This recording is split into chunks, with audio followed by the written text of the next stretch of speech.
A Hooper player needs to think in a creative and coordinated way about what lane they want to push. But these are the type of Hooper players that don't.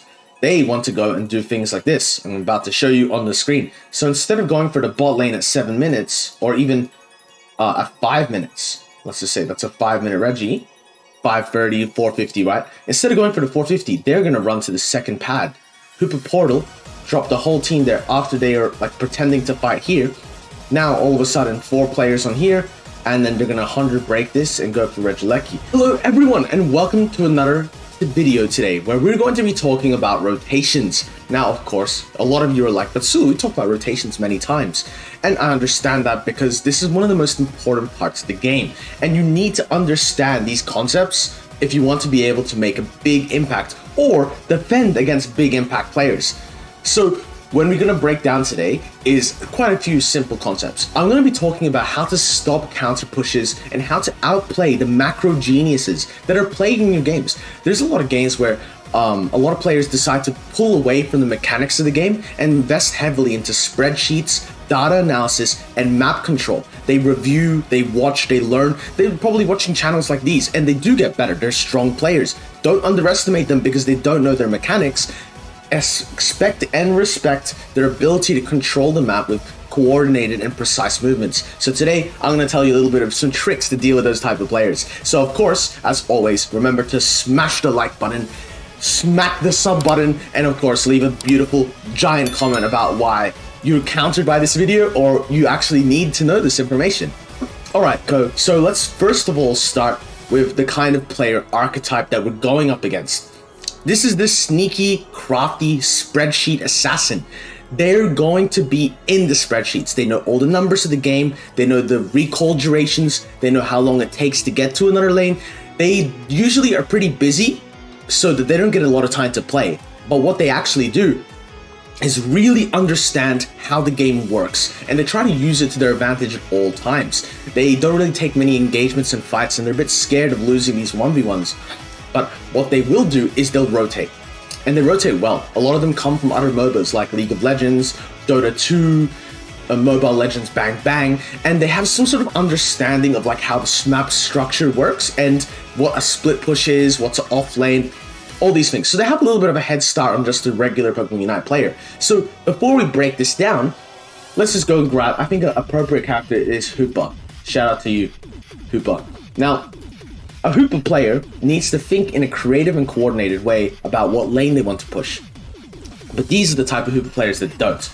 They want to go and do things like this. I'm about to show you on the screen. So instead of going for the bot lane at 7 minutes, or even at 5 minutes, let's just say that's a 5-minute Reggie, 530, 450, right? Instead of going for the 450, they're going to run to the second pad.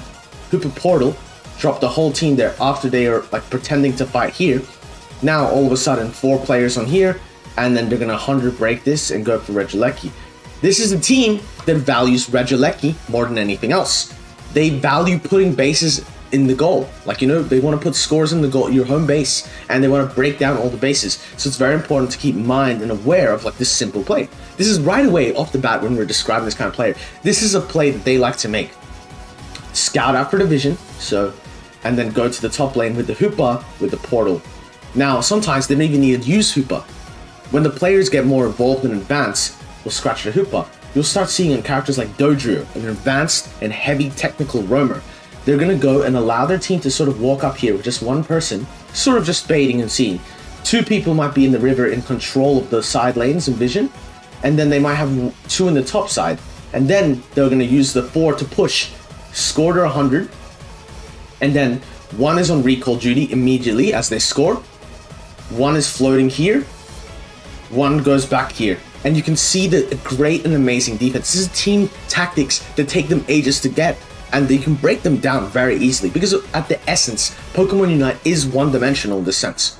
You will understand what the opponent's doing after looking at it. It's when you get caught off guard that they get you and they get you good. So you need to make sure you're soaking this up and understanding. This is very valuable for teams that you feel like have macro pressure or a little bit of reliance on other concepts in the game. You need to understand, okay, top lane is quite important to them. Let's break it down. And this is what this video is trying to do. I'm trying to give you the tools and access to make sure that teams with Dodrio, with Hoopa, with Sylveon, with whatever they have, right? Like the split pushing characters they might like, then don't have the easiest time anymore because they've been getting away with a lot of stuff. So let's continue talking. All right, so we got the Dodrios in a little bit more advanced situation. You're going to see this Dodrio really put an emphasis on the central area. And I want you guys to think, and like this is the real central area, the middle of the map. What do you need to do to shut this down? I'm going to give you 5 seconds to respond in the comments what you should do to shut down the central area of a roaming, scoring, dynamic macro team. 4, 3, 2, 1. Okay. All right. I'm sure you've all inputted your comments like good people, and you're not definitely cheating listening to this. But the number one thing you need is vision. You need to be none afraid of confrontation in the middle of the map. You need to know that they will look to fight you if they can fight you, but they can only fight you if they get good flanks. They're looking for the flanks. They're looking for the opportunities. So let's just understand this a bit more. So if the Dodrio is controlling the central area like this, and you don't really want to fight it directly, you nearly always need to know that the Trevenant is around here or around here, looking to pinch when you have control or vision of this little box. The other concept you need to understand is their Hoopa player is more than likely pushing into one of the lanes to get deep lane vision, and in addition, create that Dota-like presence of having the teleport. In Dota, you have a teleporting scroll, and so this idea is that they're able to really port out their team into these good rotations that they've prepared before the game. They look and they watch your games if you're playing them in the tournament, and if you're just playing them in ranked, this is the kind of stuff they like to throw out in the mix. It's good practice for them. Get the macro senses working. Remember, so what you need to do is, okay, so like this is the counter, right? So they have the pressure on their speedster in the middle, and then they have their lane pressures looking to see if you're giving up any of the lanes. You need to have one person situated in one of the lanes, okay? You need to have one person situated in the jungle. Okay, well, let's draw this a bit more clearly. So we have one person in the lane, one person in the jungle to start with. You need 2 people looking for vision, and then you need one person being in the off lane, like a little bit less lane holding. Now, the reason why is because you're expecting them. You can't bush check everything in Pokemon Unite. As much as everyone says bush check, time is of the essence. And teams like this, they believe they're better. They believe they're smarter because they work for it. They're very hard workers. These are people who are grinders, and you got to respect that. Respect the grind and punish the play. That's always my tactic, you know. I've been in these games for a long period of time, and I understand that these players are very talented, they're very good, and they have a lot of time on their hands to learn. So when you break them down like this, and you understand their strategies, they go back to the lab, and it's another 5 months. Remember, you don't see new things for another 5 months. So it's important. Break it down, understand what you're doing, and you're not going to be able to see like a mass variance in the play. They will like to shift it up, but when you cover a strategy like this, so let's break down the strategy.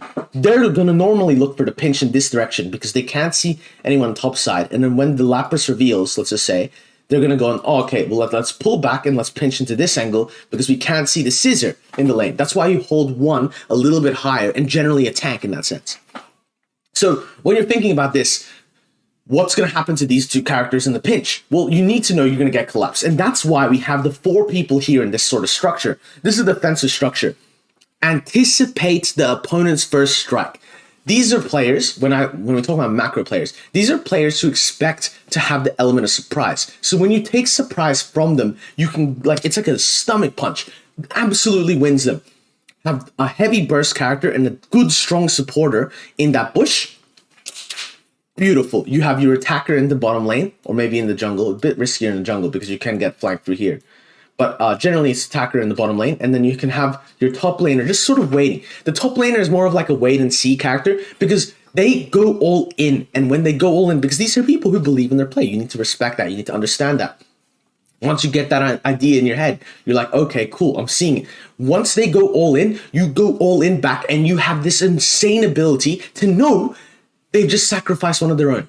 They're players that are willing to chop off the hand. You have to understand, we're really describing these kind of players. Macro players who study the game. They are not afraid to take losses. They're not afraid to take risks. They chop off the hand when they see there's a problem. That's how you make them lose the game.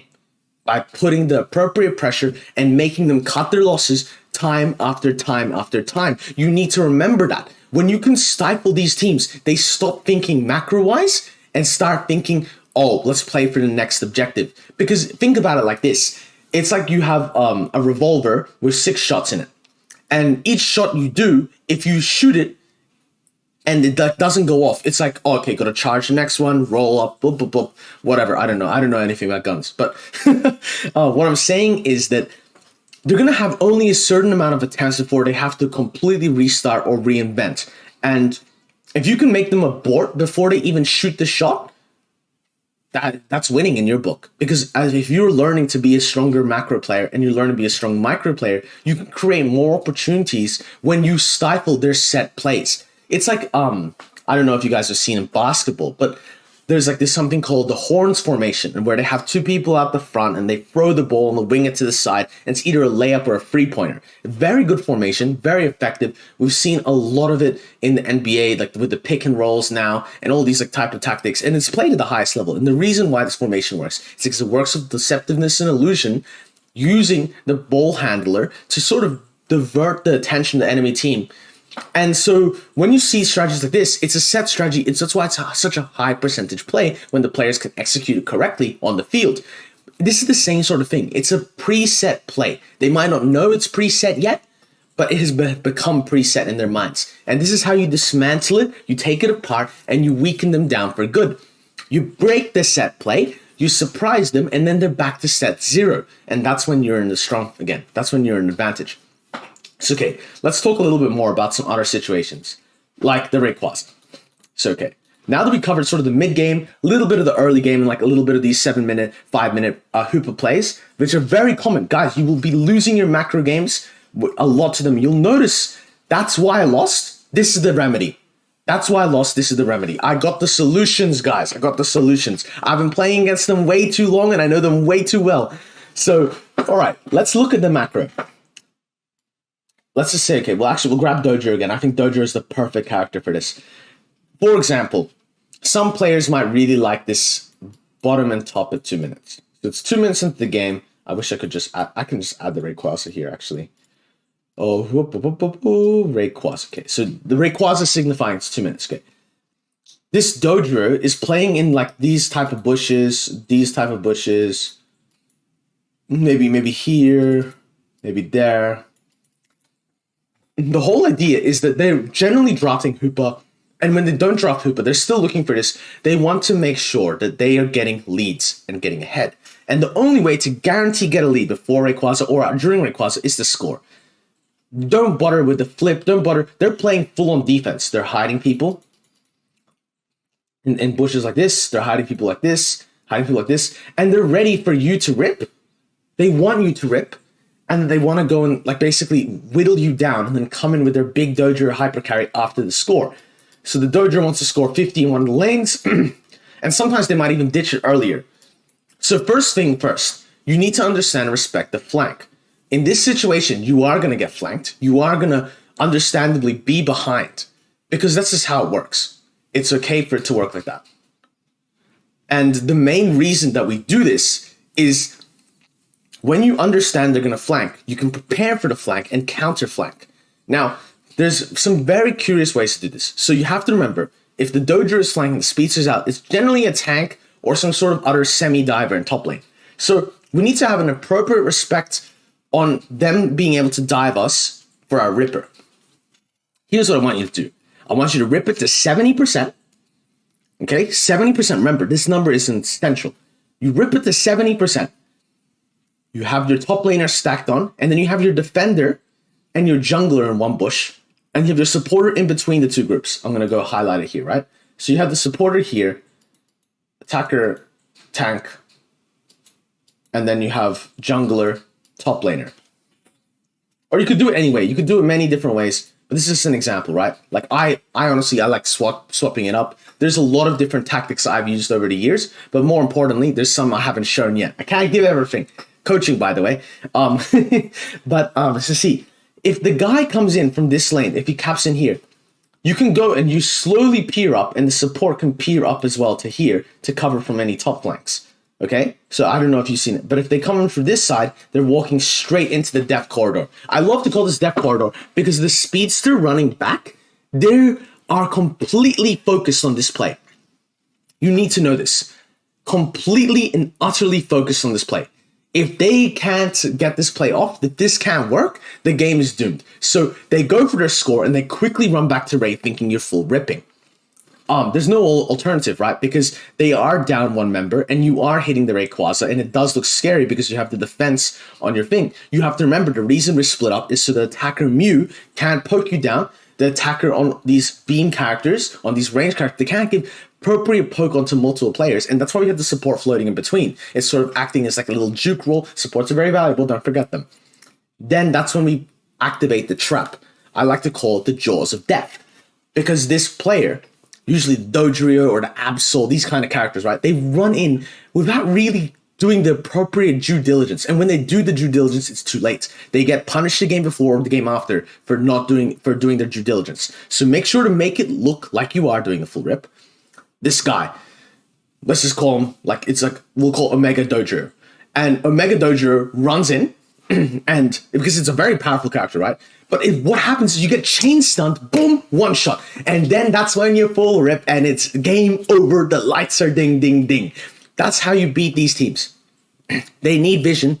You deny them vision. They need confidence. You deny them confidence. They need control. You deny them control. You play on your terms and your court. They give you the court, so you dominate it. That's how these teams, macro teams, play. They give you the court to play so they can counter you. But when you play your game, you have to remember that being active, being first, is a way to win.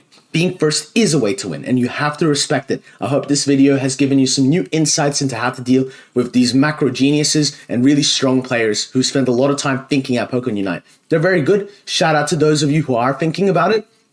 You're some insane players, and I've been able to learn a lot from watching your gameplay in ranked and professional play as well, because they've made some of the most incredible plays and some of the most diverse strategies. So, right, shout out to all you guys who are a little bit more mechanical as well, that need a little bit of the macro juice. Here it is. This is your ultimate guide to dealing with some pesky rotations. All right, I hope you guys enjoyed the video. Remember, as always, leave a sub to the channel, smash the like button, and leave a comment if this video helped you understand a little bit more about into the mind of these genius players. All right, guys, I'll see you in the next video. Cheers.